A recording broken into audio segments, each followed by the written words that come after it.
order. First item on the agenda is agenda approval. Tim, Justin, anyone need to rearrange the order on this? No, Mr. Chair. Okay. So I will look for a motion to approve the agenda. And I'm going to be looking to Kim and Mike for a lot of these, I think. Kim, second by Mike. I assume the silence is good. Motion to approve the agenda. All in favor, please say aye. Aye. Aye. Any opposed? All right. Tim, Bill, Justin, any announcements, or board members, any announcements? Nothing from staff. Okay. So next item on the agenda is the approval of the December minutes. I would entertain someone making a motion to approve the December 16, 2025 minutes.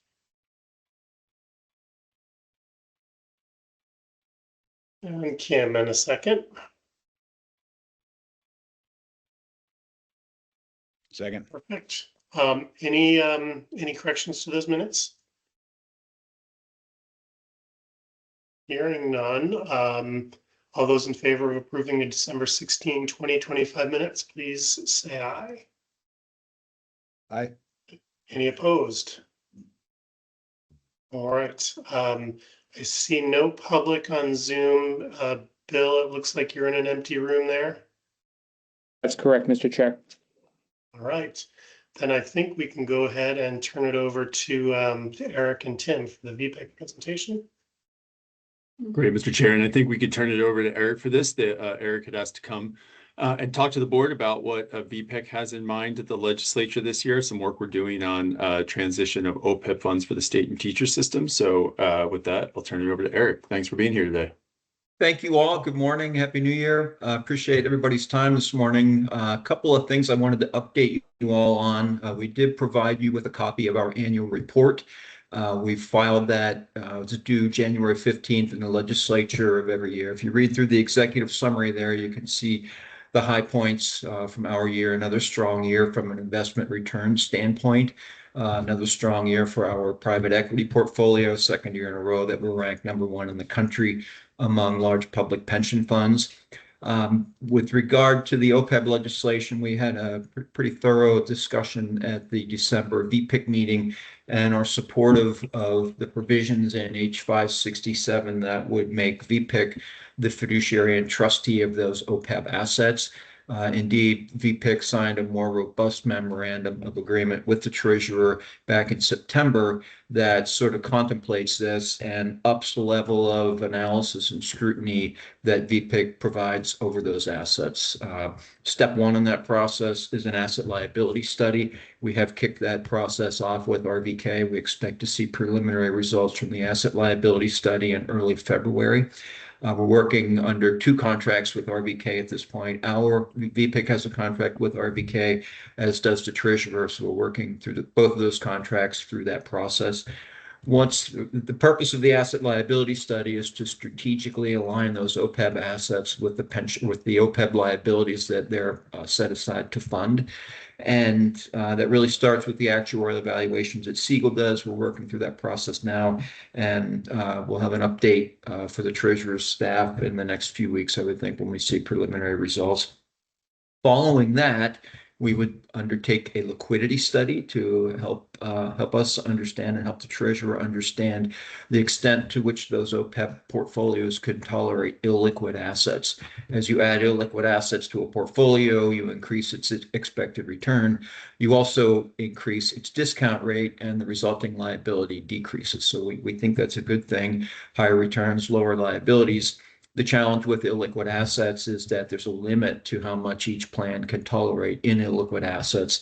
Those plans need to have enough current liquid assets on hand to meet current obligations, whether for benefit payments or capital calls, without selling assets at discounted prices. So it's the liquidity study is a systematic and comprehensive exercise and modeling exercise to help us understand the extent to which those portfolios can tolerate illiquid assets. Once we have that in place, we would undertake a pacing study that helps us gauge how much in new illiquid assets those funds should commit every year. That pacing study takes a look at the rate at which previous illiquid assets are drawing funds down. When you commit to an illiquid asset, it's not all invested at once. You're simply making a promise that over time, over a period called the investment period, as the general partner buys companies and invests in them, they'll call capital from the investors or the limited partners. As that's happening, older funds are returning capital as those portfolio companies are sold off or harvested. So it's really a matter of kind of homing in on the strategic targets in those illiquid asset sections of the portfolio, knowing that money is coming and money is going to and from these funds. So with that in mind, the target of that is to have a pace or budget for illiquid asset commitments every year. That budget then is used to size new funds that are in the market. We have a robust underwriting process in place with our team and our consultant to make sure that to the extent illiquid funds are being considered, they're prudent and consistent with the goals of those portfolios and with the liabilities of those funds. And as we think about all this process in place currently with Treasurer Pichek still being the fiduciary, at every decision point along the way, whether it's finalizing strategic allocation or approving the pacing study or approving a commitment to a private equity fund, Mike, we would ask you to approve each recommendation as we move along. We'd share with you the analysis that's done to make sure you have a thorough understanding of what we're doing. Enactment of H567 would make VPIC the fiduciary, and those decisions would be made side by side with the pension assets. Currently, we have 4 sleeves of pension assets, the 3 pension plans, as well as the teacher supplemental COLA plan. We would simply add the 2 additional sleeves, the teacher OPEB and the employee OPEB, as additional sleeves to the VPIC platform. Then as future investment decisions are made, those 2 sleeves would share pro rata or as appropriate in those new investment decisions going forward. If 567 is enacted, we would transfer the assets from the current platform over to VPIC. Liquid assets would be redeemed from the BlackRock index funds and deployed according to the new strategic targets by VPIC. And with regard to the illiquid assets, since they're not really redeemable, we would simply implement the legal documents to make VPIC the limited partner versus a treasurer's office. So a lot of things happening there, but as you can see, it's a fairly robust and technical process that we go through with our consultants. We're at 8 billion in assets now. We could foresee being over 10 billion in the not too distant future with future OPEB contributions and future investment returns. Our current staffing level, we have 4 full-time employees. We think that presents some risks, especially with bringing on 2 new sleeves of assets. And we had a pretty robust conversation about staffing with VPIC at our last meeting. We are asking the legislature, and we'll be testifying tomorrow morning, that if 567 is enacted, we respectfully ask them to add a financial director 3 position to VPIC's complement. Much of this comes from the Mercer compensation study that the legislature asked us to undertake in 22. That identified staffing as a significant investment risk. Since that time, we have added 1 position, but the fund has grown significantly in both size and complexity. So we think it's time to add another position. We've not seen any real pushback from the administration on that position. However, they declined to put it in our requested budget. I've said a lot. Happy to take any questions, take the discussion off in any direction you all see fit.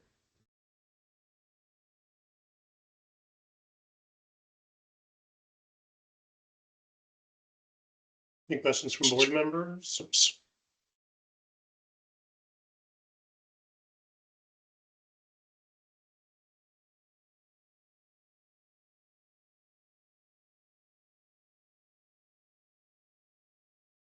Sounds like you made it under 90 minutes, Eric. I'll give you all some time back. Thank you all. Thanks. Thank you. All right, Tim, legislative update. Great, and I will be equally brief. This is what we presented with the materials this month was 567, the bill that we have currently in the House. That bill has a number of components for the Treasurer's Office generally, but it has specifically to the board a few retirement-related ones. Eric spoke in depth about what takes up the most real estate in the bill, which is the transfer of the investment fiduciary authority from the treasurer to VPIC. That those sections also do some cleanup work where there was some language pertaining to investments that are still in the retirement statutes and in the specific retirement system chapters. So there's just some geography work putting those into VPIC's chapter so that all of the relevant statutory authority is generally in one place. Another main piece of the retirement focused legislation is the pension funding task force. We talked about this a little bit before, I think in November, December, I provided a short memo overview. The idea with the task force is to focus solely on funding of the pension systems. Currently, we have our 30-year closed amortization policies for the plans set forth in statute. And as we increase, particularly in the state and teacher system, as we get closer to the end date, the risk of volatility starts to curve up substantially. It's a little different on that volatility in the ADEC is still there for the municipal system, but because of our stated rate funding practices in practice, it's not felt as much because we don't pay the ADEC whatever it is in this system like we do the other two systems, but the policy is out there. And so this task force, I think, will inform VMERS, but it won't be as directly relevant to VMERS funding path as it is to the other two systems. But the goal is to look at this with a number of stakeholders and to kind of come back in advance of the next legislative session with some recommendations. And there are some neat things that our other systems are doing, and that the Society of Actuaries has kind of vetted and recommends to mitigate your risk. So we'll be looking at those with stakeholders and coming back with some recommendations. Other sections, I think the only one that pertains directly to the municipal system is there is an option to purchase service for basically someone who serves as the president of an employee organization like NEA with full release from their service. So right now for the president of the NEA, I think it's a teacher who was in the teacher system, but if they go to serve in that role, they can't get any visitor's credit because they're not teaching. This bill would allow that individual to purchase those years of service. And if they're in the teacher system, they purchase it from teachers. If they're in the municipal system, they purchase it from the municipal system. And it's really just it was put in after we had some discussions with NEA and realized that, it could be a disincentive to younger folks to serve in those roles or to go for those roles. So it just adds one more basis for an individual to purchase service like Peace Corps, military, prior service. There's a number of reasons. And as we said, we really only expect it to apply to one person, and it would be actuarially neutral, so no cost to the state. So those are the main substantive pieces in our legislative agenda this year. We are also requesting an additional position in the retirement division. When we look at our system, our member to staff ratio is over twice the median of peer systems. And so when you look at it against peers, you kind of think, okay, well, we're running pretty lean here. When I look at it from an actual workflow, I can tell you that we're running extremely lean, and we've had a few new positions in recent years, but they are now fully roped into our daily work. And we still have some gaps that we need to fill, particularly with respect to oversight of the supplemental plans and our healthcare plans. So it's in those areas where we're really seeing the biggest need and value of an additional position in the retirement division. So that additional position is also in the legislative package. I think we're also submitting it in our budget request as well. We're happy to answer any questions about that. One thing I will put for your consideration, both the state and the teachers board, when looking at this, took up a motion to support the positions requested by VPIC and the retirement division. And I wanted to convey that to this board for your consideration. Do we want a motion for that? Morgan? I'm good with a motion for that. Would you like to make it? I move that VMERS support the request for additional staff for VPIC and for the retirement division. Do we have a second? I'll second that. Mike will second that. Any discussion on that motion? Tim, do you know how much money that is going to be, would be? I don't have VPICs offhand. For ours, it would be approximately, I think we're factoring roughly $130,000, all in, fully loaded benefits. Thank you. I would expect the VPIC one to be a little bit above that. And I think I can't recall if Eric called it to attention in this conversation, but similarly, relative to peers in investment management and oversight in other statewide investment commissions, VPIC is sorely below the staffing levels that we would see among our peers. And I think Eric made reference to it, but I just, in Tim noting the ratios being off, it is probably among our greater risks in the VPIC side of the staff to make sure that we're adequately staffed for the work that's happening. So, and Kim, I think from the comp studies that I've seen, I think even more so than the staffing ratios is the comp levels. So, Yeah. I mean, they're kind of flip sides of the same coin, but in Exactly. particular, investment staff comp levels are pretty out of pace. 100%. And I think Yeah. recognizing that staffing for these things are not as Vermont specific probably as they might have been prior to COVID. They're not as Vermont specific in the risk of losing our staff and their opportunity to remain in Vermont and do their work elsewhere for other organizations. So I think very much so that's a both and from that comp study. So thanks. I appreciate VMERS taking an action on this to endorse those positions on both fronts. Any other discussion on the motion? If not, we'll hold the vote on that. All those in favor of the motion to support the addition of those two positions in the budget, please say aye. Aye. Aye. Any opposed? Okay. Any other questions on the legislative update? Tim, I just have two quickies. You had sent out a drafting request with the packet. Did anything change between that and it becoming an actual bill? Or anything substantive change that we know of? I don't believe so. Justin, I don't believe any Okay. changes have kind of hit at this point. Yeah, not that we've been told of, who knows? We're still early in the process, but I think that's still how it is right now. And at this point, just so you know where it is, Mike introduced it, what was that, 2 weeks ago in House GovOps and did a walkthrough of Senate GovOps too. So I think the two main committees of jurisdiction have had a walkthrough. Okay. Perfect.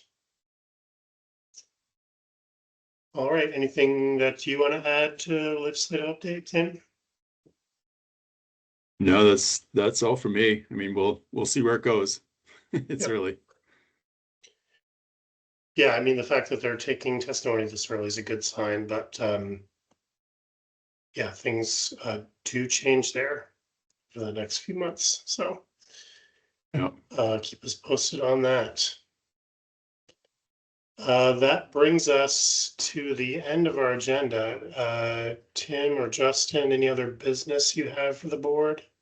I did just want to give you a heads up about some work we're doing on the state side. As you know, the state is the fiduciary for the 457 plan, but we do have municipal members in that plan. We have had an expense account because of the fee structure way back when before we switched to Prudential. So this is in the 20 teens. We had substantial excess funds in a plan expense account that we've been using to wind down to subsidize the cost to members. And we've now exhausted that. We still have enough for a while, about a year probably, but we have been working on the state side to get the plans to basically so that, like all the other plans, members are paying the cost of the plan because we don't have any other revenues to fund those plans from. So it was about half the cost that we've been using this to subsidize the member fees. And so we've been providing some analysis to the state board, and they're looking at it. I think we're hoping to make a decision in the February meeting and then have it implemented in the summer. But I just wanted to give you a heads up about it because it will affect municipal employees who are participating in the state's 457 plans. So just, if anyone asks you about it, I wanted you to have some awareness of it.